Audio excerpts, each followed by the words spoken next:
ramène maintenant. Hein.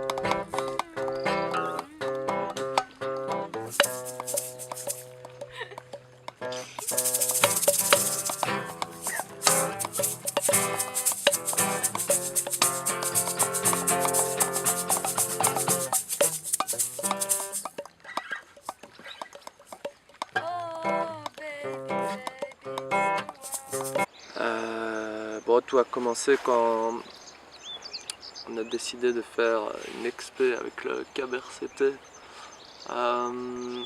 au Rwanda. Une expé un petit peu particulière. Moi, ça fait 2 ans que je suis ici et j'ai toujours pas vu une seule falaise. Avec les potes, on est parti faire une expé de non-grimpe. On a été non-grimpé ou pas grimpé, c'est selon. Rwanda, en Afrique quoi. Pour ceux qui savent pas où c'est. Et comme il n'y avait pas une seule falaise, j'ai quand même demandé à des potes grimpeurs, Baba et tout ça, si on organise une expé de non-grimpe pour vérifier vraiment qu'il n'y a aucune falaise au Rwanda. Et il était chaud, il m'a dit ouais non, il y a sûrement des falaises, je vais prendre, tu vas voir.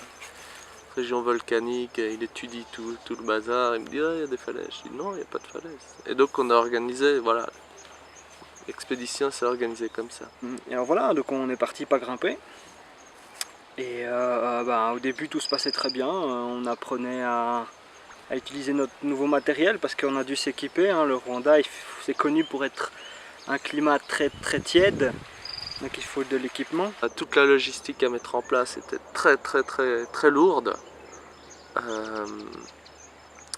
Pourquoi? Parce que dû au climat, il faut non-stop faire attention aux coups de soleil, au soleil, à la chope thermique. Donc on a testé le matériel. Ah, tu filmes. Je fais une pause. Attends, que je te filme un peu. Attends, tiens bien aussi. 360. Je vais te le rendre parce que... Tout allait très bien, on a traversé les plaines là. On avait un premier crux là, à passer la plaine avec les buffles, il fallait faire attention.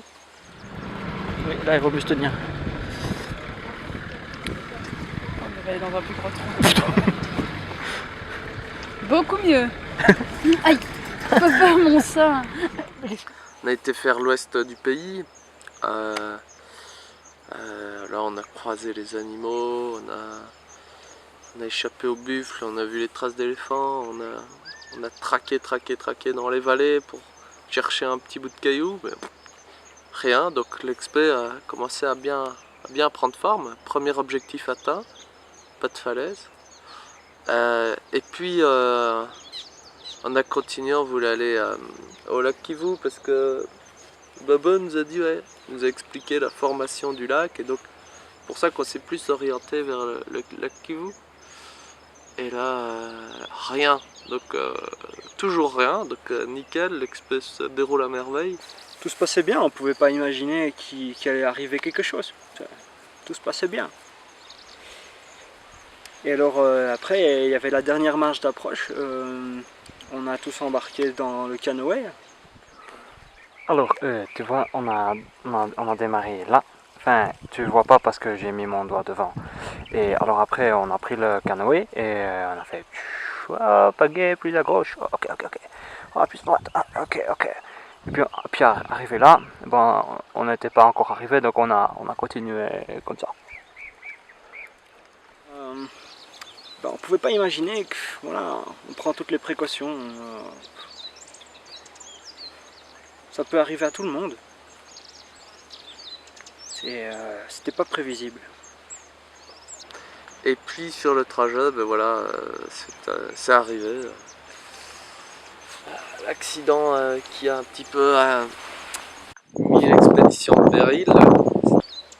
Enfin, non, c'était pas prévisible. C'est-à-dire que moi, en tant que responsable, des lourdes responsabilités, j'avais prévu un max de réfrigérant pour mettre les précieuses bouteilles. Enfin, peut-être que... Enfin, non, c'était pas prévisible. Et j'ai pas vu venir. Je crois que ça a pu arriver à d'autres. C'est arrivé à moi. D'une fausse manœuvre, je me suis retrouvé le pied dans la glacière. Et voilà, je m'en suis pas tout de suite rendu compte. Le pied était endormi.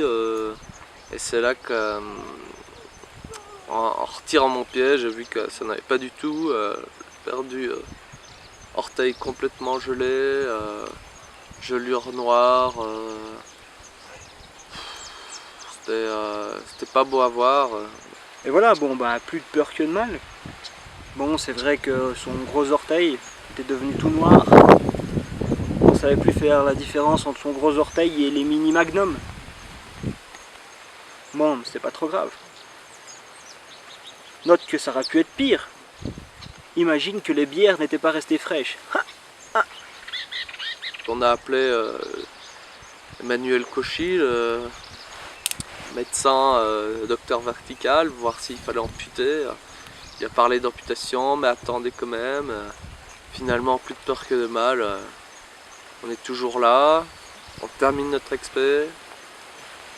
Pas de falaise en vue, tout va bien. On pourra revenir, je crois, et dire à nos amis grimpeurs qu'il ne faut pas venir en Rwanda.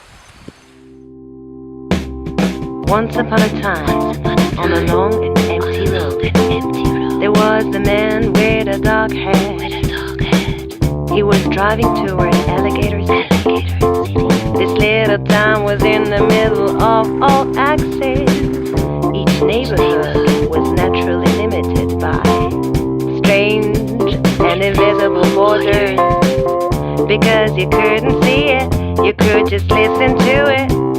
Every place had its own musical style, with its beat, message and melody.